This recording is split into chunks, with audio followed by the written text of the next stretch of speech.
আমার স্ত্রী আমার জীবনের আসল। আমার স্ত্রীর মহব্বতের মাঝে যদি অন্য কেউ ভাগ বসায় মেনে নিবে কোন স্বামী? কথা বলেন, মেনে নিবে কোন স্ত্রী? বলবে আমি আর তোমার সাথে কথা বলবো না, প্রয়োজনে আমারে তালাক দিয়া দাও। আমার মহব্বতের মাঝে কেন একজনে চোখ রাঙাইলো, চোখ দিয়া তাকাইলো? ওরে দুনিয়ার মানুষের মহব্বতের পার্সেন্ট হলো 1, আর আমার মাওলার মহব্বতের পার্সেন্ট 99। ওই মাওলার মহব্বতের মাঝে যদি সন্তানের মাঝখানে বসাওয়ারে নিব, খারাপ। সন্তানের কারণে আল্লাহকে ভুলিয়ে গেছো। আর শাহজালাল সিলেটের জমিনে আল্লাহর মহব্বত রক্ষা করতে গিয়ে জীবনে বিবাহ পর্যন্ত করেন নাই। আর তুমি বউয়ের পিছনে পড়িয়া, সন্তানের পিছনে পড়িয়া নবীর সুন্নতের জবাই করেছো। বিবির মায়ায় পড়িয়া আল্লাহরে ভুলে গেছো। আল্লাহ কয় ইব্রাহিম, আমার মহব্বতের মাঝে কেন তুমি সন্তান দিয়া ঘাটতি ঘটাইলা? জলদি করে যাও। ইব্রাহিম দেরি না করে স্ত্রী হাজেরা আর ইসমাইল শিশু বাচ্চা নিয়া মক্কার গহীন জঙ্গলে রাখিয়া নবী বিদায়। হাজেরা যাওয়ার সময় একটা দৌড় দিয়া কয়, ও পয়গম্বর, আমি মহিলা মানুষ, একটা শিশু বাচ্চাকে রেখে যান। একটা পশু পাখি নাই, সূর্যের আলো নাই, মানুষ নাই, চতুর্পার্শ্বে পাহাড় আর জঙ্গল। কেন আপনি আমার উপরে রাগ করেছেন নাকি? নবী ইব্রাহিমের আল্লাহ এতটাই টাইট দিয়ে দিলেন, হাজেরার সাথে কথাও বলবা না। নবী চুপ করে আছেন।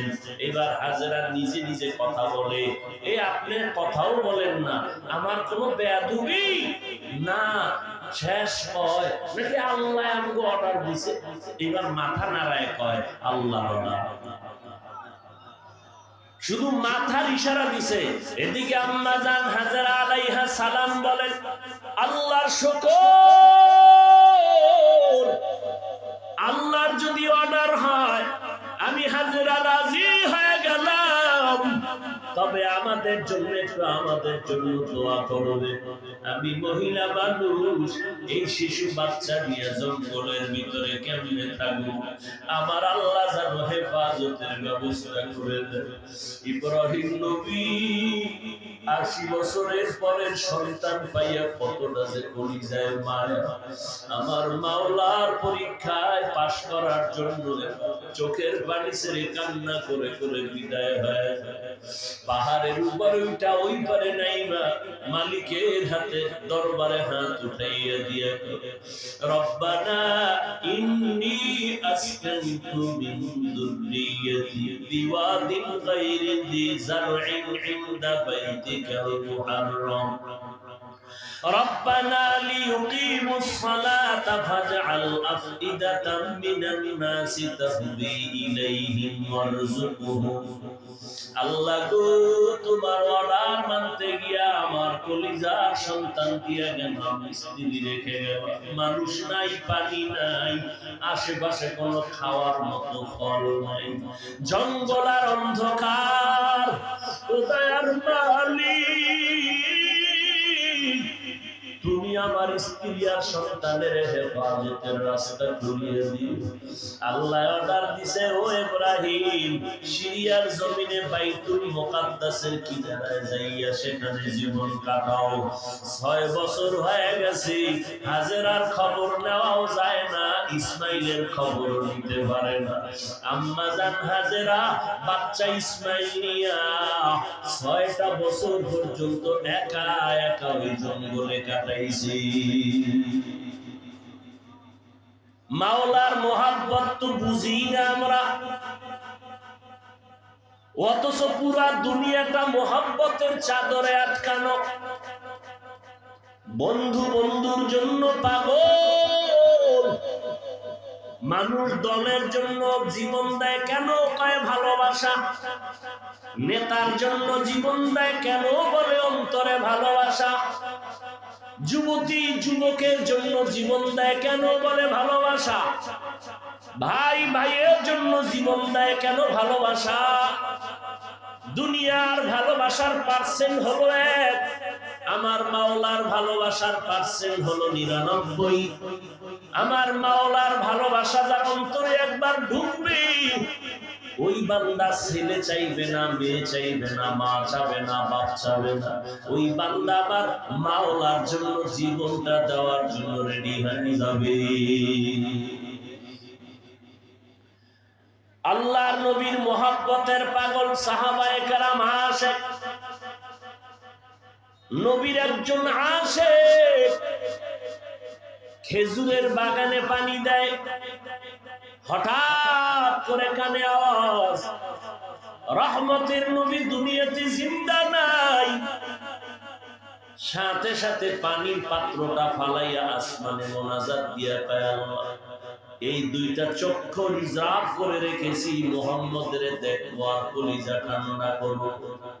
সে যদি বেঁচে না থাকে আমারে অন্ধ বানায় দেও, আর এই চোখ দিয়া মুহাম্মদ ছাড়া কাউকে দেখবো না। এরে নবীর উম্মতের দল, ইয়াকুব নবীর শেষ 10 সন্তানের ঘরে আরেক ঘরে 2 সন্তান। বড় সন্তান ইউসুফ। ইউসুফ নবী আসছেন এত সুন্দর, গোটা সৌন্দর্য অর্ধেক আল্লাহ ইউসুফ নবীকে দিয়েছে। ইউসুফ যে ঘরে আছে বাতি লাগে না, অন্ধকার ঘর আলোকিত। ইয়াকুব নবী বাবা হইয়া সে একজন নবী, নামাজের মধ্যে দাঁড়াইয়া নজর গেছিয়া সন্তানের দিকে। আল্লাহ কয়, আমার মোহাব্বতের হাজিরা দিতে গিয়া সন্তান ডিস্টার্ব করেছে, এই সন্তানের ওরা চোখের নজর থেকে আমি আলাদা করতেছি। দেখছেননি কারবার? আর আপনি সন্তানের নিয়ে আব্বু আব্বু কইয়া সুমা খাইতে খাইতে খাইতে খাইতে বাচ্চাটারে বেদিশা কইরা ভালো। হ্যাঁ, আব্বু না কইলে আর ভালো লাগে না। সন্তানের যতবার আব্বু কইছেন, আমার আল্লাহরে কয়বার আল্লাহ কইছেন? জিন্দেগি মে বন্দগি তু করনা হে, জিন্দেগি মে বন্দগি তু করনা হে, जिंदगी बे बंदगी शर्मिंदा है, जिंदगी बे बंदगी शर्मिंदा है। यहाँ हम सब मुसाफिर दिल न लगा,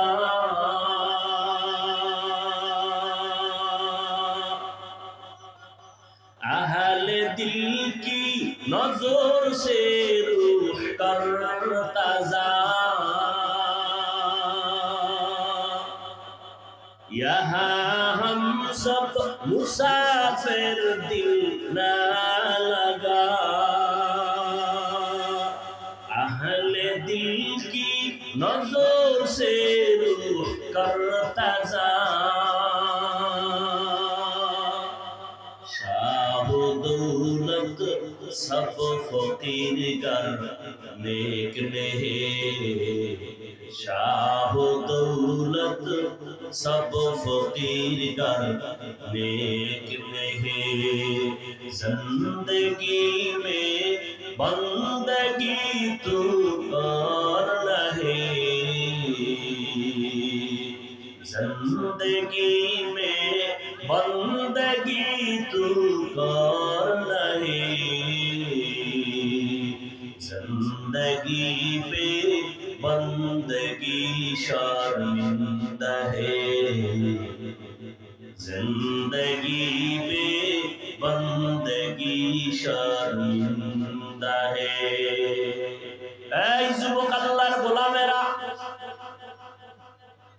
মদিনার নবী কি বলেছে তুমি কি শুনছো?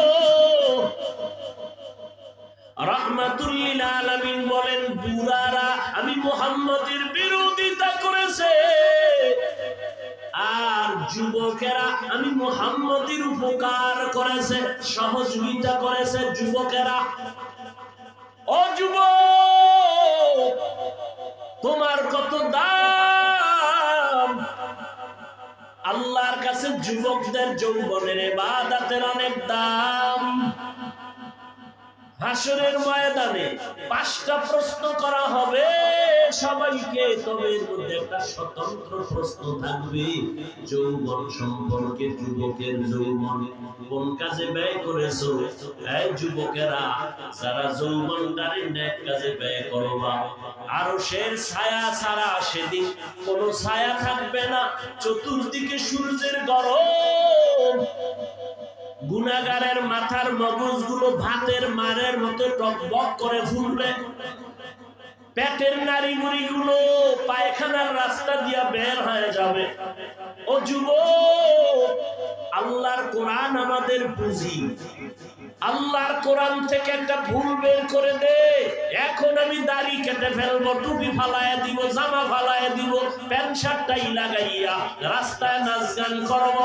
1500 বছর পর্যন্ত কোন বেঈমানেরা আজও পর্যন্ত কোরআনের ভুল বের করতে পারে নাই, বরং বহু বিধর্মীরা আল্লাহর কোরআনের ভুল ধরতে গিয়া তারা কালেমাওয়ালা মুসলমান হয়েছে। दुनिया में हो दुनिया का ताल्लुकात न हो, बाजार से गुजर हो खरीदार न हो। दुनिया में हो दुनिया का ताल्लुकात न हो, बाजार से गुजर हो खरीदार न हो। ये दुनिया एक मिसल कागज फूल है, ये दुनिया एक मिसल कागज फूल है। जिंदगी में बंदगी तू और नहीं, जिंदगी में बंदगी तू और नहीं, जिंदगी में बंदगी शर्मिंदा है, जिंदगी में बंदगी शर्मिंदा है। जिंदगी में बंदगी कर बंदगी, जिंदगी में बंदगी शर्मिंदगी। ऐ যুবক আল্লাহর গোলাম, রহমতের নবী আমার, আল্লাহর মুহাব্বতের এতটা পাগল, একদিন হযরত আলী নবীর জামাতা শেরে খোদা হযরত আলী রাস্তা দিয়া হাঁটতেছেন, সাথে তার সন্তান, বড় সন্তান, নাম কি দেখছেন? হাসান। হযরত আলীর সাথে কোথাও যেন যাচ্ছে না। হযরত আলীকে জিজ্ঞাসা করে, আব্বাজান, আপনার দিলের মধ্যে আমি হাসানের ভালোবাসা আছে? আলী কয় আছে। আমার ছোট ভাই হুসাইনের ভালোবাসা আছে? কয় আছে। আমার আম্মা ফাতেমা রাদিয়াল্লাহু আনহা ভালোবাসা আছে? কয় আছে। কয় আমার নানা মুহাম্মদের ভালোবাসা আছে? কয় আছে। আমাদের এটা দিল, আমাদের এটা অন্তর, না অন্য কিছু। আল্লাহর ভালোবাসা আসেনি? কয় আছে। না বাবা, এটা হতে পারে না। এক দিল কয়টা? কয় একটা। কয় এক দিলে কয় দিকের মোহাব্বত? দিল আপনার এক, এই দিলে আমার আমার ভাইয়ের, আমার মার, আমার নানার এত মোহাব্বত। আপনার একটা দিল না অন্য কিছু, দিলের মধ্যে হয়তো আমার মালিকের জায়গা থাকবে, না হয় গায়রুল্লাহর জায়গা থাকবে। যারা আমার মাওলারে কলবে বসাবে তারা গায়রুল্লাহকে কলবে বসাইতে পারে না। কলবে কে?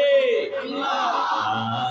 ইলাহা ইল্লাল্লাহ, লা ইলাহা ইল্লাল্লাহ, আসমান জমিন গায়রুল্লাহ, পাহাড় পর্বত গায়রুল্লাহ, নবী ওলি গায়রুল্লাহ, লা ইলাহা ইল্লাল্লাহ, লা ইলাহা ইল্লাল্লাহ, লা ইলাহা ইল্লাল্লাহ, লা ইলাহা ইল্লাল্লাহ, লা ইলাহা ইল্লাল্লাহ, লা ইলাহা ইল্লাল্লাহ।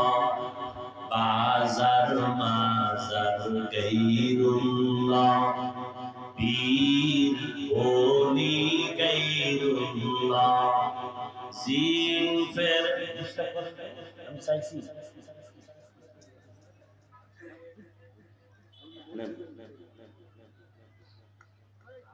জি শয়তানে লারে বয়ে বয়ে না বয়ান করতেছি। জীবনে দেখছেন আমি চা খাইছি, লাগলে তো আমি চাই বয়ানের মধ্যে দিয়ে ভর করে ডিস্টার্ব।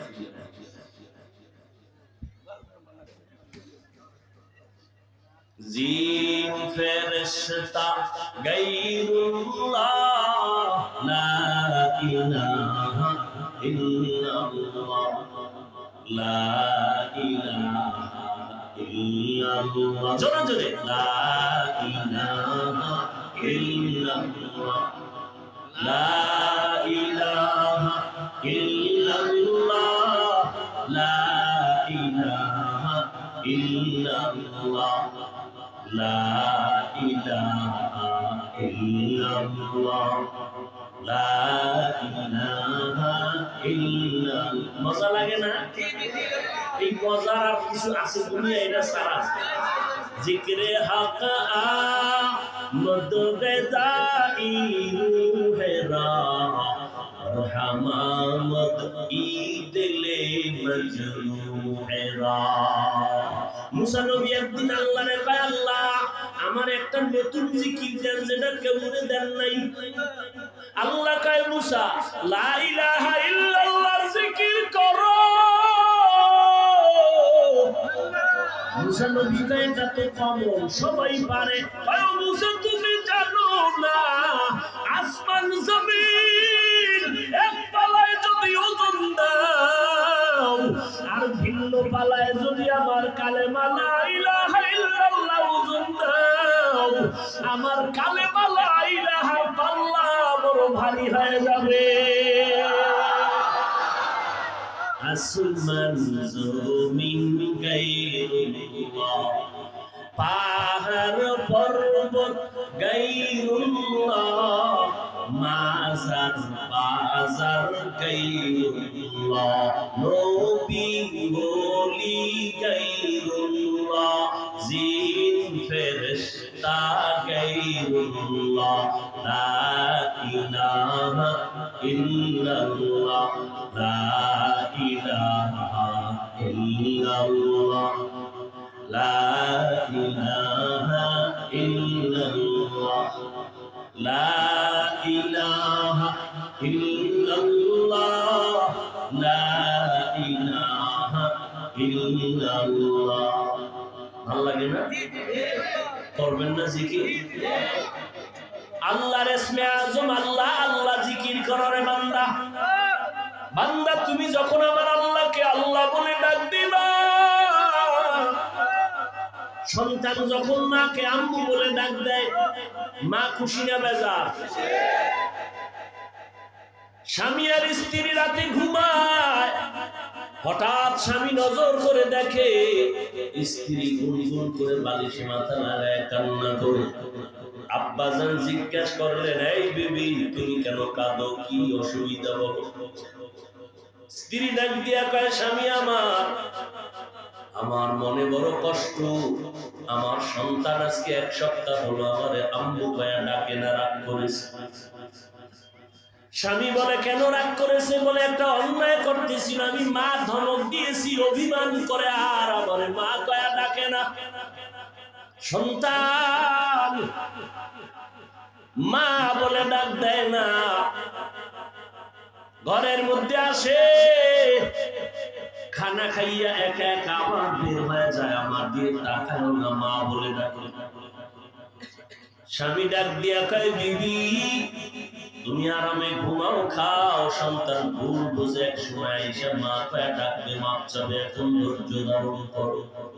মা চোখের পানি ছেড়ে কয়, স্বামী আমার বুঝাইতে পারবো না, আমি যতবার খানার প্লেট নেই আমার মুখে খানা যায় না, ঘুমও আসে না চোখ, কারণ আমার কাছে খানার ঘুমের থেকে আমার কাছে মা ডাকে এত মজা, আমি বুঝাইতে পারবো। সন্তান যখন আমাকে মা বলে ডাক দেয়, আমার কলিজা ঠান্ডা হয়ে যায়। 1% মায়া মা পাইয়া সন্তানের একটা মা ডাকে যদি এত খুশি হয়, যেই মালিকের কুদরতে 99 গুণ মোহাম্মত জমা রেখেছেন, ওই মাওলারে যদি বান্দা একবার আল্লাহ বলে ডাক দেয়, তুই আল্লাহ কেন বান্দার ডাকে খুশি হবেন না? বান্দা তুমি আল্লাহকে ডাকো, জমিন আমার আল্লাহর, আসমান আল্লাহর, পাহাড় পর্বত আমার আল্লাহর দেয়া, সূর্যের আলো আল্লাহর দেয়া, চাঁদের আলো আল্লাহর দেওয়া, বাতাস আল্লাহর দেওয়া, নদীর মাছ খাও কে দেয়? জমিনের ফসল খাইতেছো আমার মাওলায় দিয়েছে। মুরব্বীরা বলতে পারবেন 50 বছর আগে আমার সোনার বাংলার জমিনের 1% জমিনে যেই পরিমাণ ধান হইতো, এখন কম হয় না বেশি হয়? বাড়াইছে তোমার আব্বা, কে বাড়াইলেন? আগে মনে আছে ছোটবেলা পেয়ারা খাইতাম, ডালিম খাইতাম, 10টা পেয়ারায়ও জিহ্বা টের পাইতো না কি খাইছি, আর এখন একটা পেয়ারা একজনে খাওয়ার মতো শক্তি হয় না। রিজিক কে বাড়াইলেন? ইয়া আইয়ুহান নাস আনতুমুল ফুকারাউ ইলাল্লাহ ওয়াল্লাহু হুয়াল গনিয়্যুল হামিদ।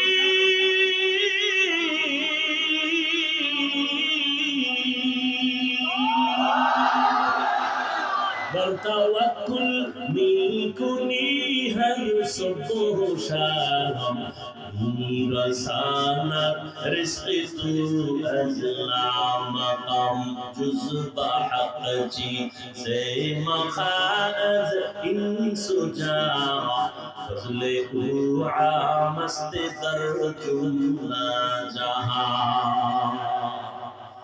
আল্লাহ বলেন, ও মানুষ তোরা ফকির, আমি আল্লাহ সব থেকে বড় ধনী। শুধু ধনী না, আমি প্রশংসিত ধনী। ও বান্দা, আমি তোমার যা দরকার সব দিলাম, তোমার ইজ্জত সবার উপরে দিলাম। এই ইজ্জতকে ধইরা রাখ, কেউ তোমাকে অসম্মান করতে পারবে না। আল্লাহর হুকুম মতে মদিনার নবী বলেন, ও উম্মত, আমি মুহাম্মদ 63 বছর হায়াতের শেষ সীমানায় চলে যাইতেছি। দুইটা জিনিস রেখে গেলাম, দুইটা যদি রাখতে পারো সম্মান কমবে না। একটা হলো কোরআন, আর একটা হলো আমি নবীর আদর্শ সুন্নাত। আজকে যাদের মধ্যে আল্লাহর কোরআন আছে, নবীর সুন্নাত আছে, এদের মতো বর্তমান চতুর্মুখী দুশমন ভরা মাদ্রাসা বন্ধ করতে চায়, কালেমার আওয়াজ বন্ধ করতে চায়, মাহফিল বন্ধ করতে চায়, মসজিদের আযান বন্ধ করতে চায়। এরপরও তাকায় দেখো, কোরআনওয়ালারা, নবীর আদর্শওয়ালাদের মতো সম্মানে বর্তমান জগতে কেউ নাই। করোনার ভেতরে স্কুল বন্ধ, কলেজ বন্ধ, ব্যবসা বন্ধ, চাকরি বন্ধ, তাকাইয়া দেখছো এই উত্তরবঙ্গের মানুষ, আল্লাহর হাজার শুকর, একটা কোরআনের মাদ্রাসাও বন্ধ হয় নাই। কোন হুজুরেরা করোনায় না খাইয়া ভিক্ষা করেছে? বলো।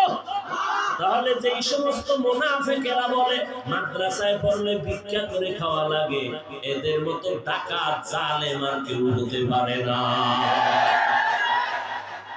এরে নবীর উম্মতের দল, মায়ার নবী 40 বছর পর্যন্ত কালেমার দাওয়াত দেন না, রোজার কথা বলেন না, কোরআনের কথা বলেন না। নবী 40 বছরের পরে কোরআন নাযিল হওয়া শুরু। আমার নবী কোরআন পাইয়া দাওয়াত শুরু করলেন। মানুষের কাছে যান, দাওয়াতের নবীর প্রথম কাজ হলো তেলাওয়াত করে করে মানুষকে শোনাবেন, তেলাওয়াত করে করে মানুষকে আকৃষ্ট করবেন। কারণ কোরআন এমন একটা কিতাব, যে কিতাবটা ধরলে সওয়াব, দেখলে বরকত, ধরলেও বরকত, যে কিতাবের আওয়াজটা শুনলেও বড় বরকত। এমন সুন্দর কিতাব, যত শুনবেন ততই মজা বাড়বে। সারাদিন আবু জাহাল নবীর বিরোধিতা করে, কিন্তু রাতের অন্ধকারে চোরের মতো গোপনে নবীর ঘরের কিনারায় যাইয়া দাঁড়াইয়া দাঁড়ায় নবীর জবানের তেলাওয়াত শুনে। নবীর জবানের তেলাওয়াত কত মজার তেলাওয়াত। এরে ভাই ও যুবক, তুমি স্কুলে পড়ো, কলেজে পড়ো, চাকরি করো, ব্যবসা করো, আলহামদুলিল্লাহ, বাধা নাই, বাধা নাই, বাধা নাই। তবে মাওলার কোরআনটা পড়লে তুমি এরপর ওই লাইনে যাও। ডাক্তার যদি হও তবে কোরআন পড়াওয়ালা ডাক্তার হইও। ইঞ্জিনিয়ার যদি হও কোরআন পড়ানোওয়ালা আদর্শ ইঞ্জিনিয়ার হইও। দেখবা তখন কোরআন যখন পড়তে জানবা নামাজে মজা লাগবে, কোরআনের অর্থ যখন পড়বা তখন আরো মজা লাগবে। আল্লাহর কোরআন পড়ার যুবক, আজকে তুমি স্কুলে পড়ে ডাক্তার হও, কোনো ইসলাম নিষেধ করে না। নবীর তরিকায় চলো, নবীর মুহাব্বত নিয়ে চলো। আল্লাহর নবী কোরআন তেলাওয়াত করে উম্মতের শুনাইতেছেন আর বলেন, এক আল্লাহর ইবাদত করো, আল্লাহর গোলামি করো, রহমানের ইবাদত করো। এবার মুশরিকরা কয়, মুহাম্মদ তুমি একবার আল্লাহ কও, একবার রহমান কও। আল্লাহ কি দুইজন কয়? না, একজন। তো রহমানকে মানির রহমান আল্লাহ পাক, আর রহমান সূরা নাজিল কইরা পরিচয় দিলেন রহমানকে। ও নবী জানায় দেন রহমানকে, আর রহমান, রহমান হলেন তিনি আল্লামাল কুরআন, কোরআন শিখাইলেন যিনি, খালাকাল ইনসান, মানুষ বানাইলেন যিনি।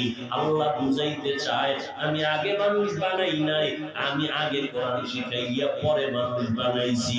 না, আসলে বাস্তব হলো উল্টা। আমরা আগে দুনিয়াতে আসছি, তারপরে কোরআন শিখছি, এরপরে তরজমা শিখলাম। আল্লাহ কেন উল্টা বললেন? ফাআলুল হাকিম লা ইয়াখলু আনিল হিকমা, হাকিমের কাজ কোনো হিকমত থেকে খালি না। আল্লাহ কেন উল্টা বলছেন? মুফাসসিরিনে কেরাম বলতে চান, আল্লাহর কাছে সব মানুষের মূল্য নাই, আল্লাহর কাছে বংশগত মানুষের মূল্য নাই, আল্লাহর কাছে জন্মগত মানুষের মূল্য নাই। আল্লাহর কাছে একদল মানুষের দাম, যারা গুণের মানুষ হবে তাদের দাম। গুণের মানুষ হইতে হলে আল্লাহ কয়, আমি গুণের মানুষের জন্য জান্নাত বানায় রাখলাম। গুণের মানুষ যারা হবে আমি আল্লাহ তাদেরকে বিনা হিসাবে জান্নাত দিব। গুণের মানুষ কাকে বলে? বলে যেই জিনিসটা, যেই কাজের জন্য বানানো হয়, ওই জিনিসটাই হলো, ওই কাজটা হলো জিনিসের গুণ। যেমন আমি উদাহরণ দিয়া বলি, মাইকওয়ালা মাইক বানাইছে আওয়াজ দেওয়ার জন্য, আওয়াজ দেওয়া মাইকের গুণ। বাতিওয়ালা বাতি বানাইছে আলো দেওয়ার জন্য, আলো দেওয়া বাতির গুণ। পাখাওয়ালা পাখা বানাইছে বাতাস দেওয়ার জন্য, বাতাস দেওয়াটাই হলো পাখার গুণ। মানুষ কেন বানাইছেন? ইবাদত করার জন্য, ইবাদত করাই হলো আদর্শ মানুষের গুণ। এখন এই মানুষ ইবাদত কেমনে করবা, নিয়ম পদ্ধতি জানা লাগবে। এর নাম শরিয়াত। নিয়ম পদ্ধতির নাম কি? শরিয়াত। কেমনে জানবা? কয় কোরআনটা ধরো, কোরআন থেকে শরীয়ত জেনে নাও, নিয়ম কানুন জেনে নাও। কোরআনে আছে নামাজ কায়েম করো, কয়টা রুকু দিবা, কয়টা সিজদা দিবা, ওটা তো ওখানে স্পষ্ট নাই। কোরআনের ব্যাখ্যা হাদিস ধরো, কয় পারি না। এই জমিনে কোরআন হাদিস পারনেওয়ালা একমাত্র একটা দল আছে, নবীর কলিজার বন্ধু, তারা হলেন উলামায়ে আহলে হক। এদের কাছে যাইয়া কোরআন হাদিস শিখিয়া এরপরে ইবাদত করে গুণের মানুষ হয়ে যাও। আল্লাহ এই দিকে ইঙ্গিত করে কয়, আমি আগে কোরআন শিখাইছি, তারপরে গুণের মানুষ বানাইছি। অর্থাৎ যারা কোরআন শিখিয়া উলামায়ে কেরামদের কাছে যাইয়া আমার ইবাদত করে গুণের মানুষ হবে, এরাই জান্নাত পাবে, এরাই কামিয়াব হবে। যারা গুণের মানুষ এরা কখনো নামাজ ছাড়তে পারে না। যারা গুণের মানুষ হবে এরা কখনো বাম হাতে খাবে না, পান করবে না। যারা গুণের মানুষ হবে এরা বাথরুমে যাইতো নবীর তরিকা অনুযায়ী ঢুকবে, বের হবে, মসজিদে ঢুকবে, বের হবে। ও যুবক, আজকে তো আমারে কেউ বাধা দিয়া রাখে নাই, কেউ চাপ দেয় নাই, আমাকে বলে নাই টুপি আমার মাথায় না দিলে তোমাদের জেনে দিব। কিন্তু বাবা, আজকে আমিও যদি তোমার মতো স্বাধীন চিন্তা করিয়া দাড়ি কামাইয়া প্যান্ট শার্ট লাগাইয়া রাস্তায় ঘুরতাম, কেউ আমারে বাধা দিত না। কিন্তু না রে বাবা, আল্লাহর কোরআন সত্য, গুনাহগারের জন্য জাহান্নাম আল্লাহ কোরআনে বলছেন তাও সত্য। ওই জাহান্নামের আযাব সহ্য করা যাবে না রে বাবা। এই জন্যই এত কষ্ট হলেও টুপি ফালাই না, জামা ফালাই না, দাড়ি ফালাই না, আল্লাহর মুহাব্বতে নামাজ ছাড়ি না। কেন? জাহান্নামের আযাবের ভয়। ও যুবক, আমি তোমাকে বলি না স্কুল ছেড়ে দাও, কলেজ ছেড়ে দাও, আমাদের মাদ্রাসায় আসো, মামাদের মতো হুজুর হও, একবারও বলি না। বরং স্কুলে থাকো, কলেজে থাকো, লেখাপড়া করো, চাকরি করো, পাঁচ বেলার নামাজ পড়ো, মা বাবার দোয়া নিয়ে চলো, ওলামায়ে কেরামের দোয়া নাও, এরপরে কোরআন শিখো। তোমার মতো হাজারো লাখো সন্তান আছে জীবনে মাদ্রাসায় পড়ে নাই, স্কুল কলেজে ঘুরিয়া পাঁচ বেলার নামাজ ঠিক মতো পড়ে। তোমরাই জবাব দাও, আছে না নাই? তোমার বিবেকটাকে জিজ্ঞাসা করো, তুমি কেন পারো না? ও পর্দার আড়ালের আম্মা জান, আপনাদের কত মর্যাদা। আপনারা ইসমাইল নবীর মা হাজেরা আলাইহা সালামের মতো দামি নারী, আপনারা ঈসা নবীর মা মারিয়াম আলাইহা সালামের মতো দামি নারী, আপনারা বেঈমান ফেরাউনের স্ত্রী আসিয়া, যার এত মর্যাদা, হাসরের ময়দানে জান্নাতের মধ্যে ফেরাউনের বিবি আসিয়ার সাথে আমার নবীর সাথে বিবাহের বন্ধন হবে। এরে আম্মা জান, আপনারা খাদিজা রাদিয়াল্লাহু আনহার মতো দামি নারী, আপনারা ফাতেমা রাদিয়াল্লাহু আনহার মতো নারী, আয়েশা রাদিয়াল্লাহু আনহার মতো নারী। আল্লাহ সন্তান দিবেন, ডাক্তার বানাবেন, বাধা নাই, তবে আদর্শওয়ালা কোরআন পড়নেওয়ালা ডাক্তার বানায়া রাখিয়া যান, আপনার জীবনটাও ধন্য হবে। আপনার সন্তানের ইঞ্জিনিয়ার প্রফেসর বানাবেন, আদবওয়ালা আদর্শওয়ালা কোরআন পড়নেওয়ালা বানায়া যান, কোনো বাধা নাই। আপনার কপাল খুলে যাবে, কবরে সন্তান কোরআন পড়ে পড়ে দোয়া করবে। এরে আম্মা জান, পাঁচ বেলার নামাজ পড়নেওয়ালা আপনাদের মতো কত মা গেরামে অভাব নাই, আপনি কেন পারেন না? আল্লাহর কাছে তওবা করেন, নামাজ পড়েন, স্বামীর মাল হেফাজত করেন, সন্তানগুলো আদর্শওয়ালা বানান। কারণ মায়ের আদর্শ ভালো হলে সন্তানের আদর্শ ভালো হবে। ও মা, নেককার সন্তানের জন্য আল্লাহর কাছে ইব্রাহিম নবীর মতো দোয়া করেন, আর হাজেরা আলাইহিস সালামের মতো ধৈর্য ধারণ করা লাগবে, না হয় জান্নাত পাওয়া যাবে না। ইসমাইলের নিয়া মা কি পরিমাণ 6 বছর পর্যন্ত ধৈর্য ধারণ করেছেন, আল্লাহর মুহাব্বত নিয়ে চলেন, আল্লাহর কাছে কান্নাকাটি করে দোয়া করেন। ও বুড়া বাবাজিরা, আপনাদের মতো কত বুড়া মানুষ হাতে লাঠি নিয়ে মসজিদে গিয়ে নামাজ আদায় করে, এক বেলার নামাজও বাদ দেয় না, আপনি কেন পারেন না? আল্লাহ এত দয়ার মালিক, বান্দা তুমি হাজার হাজার গুনাহ করছো, 20 বছর 30 বছর 40 50 70 বছর লাগাইয়া যদি এক ফোঁটা চোখের পানি ছাড়িয়া তওবা করো, আমি আল্লাহ তোমার জীবনের সব গুনাহ একটা সেকেন্ডে মাফ করিয়া দিব।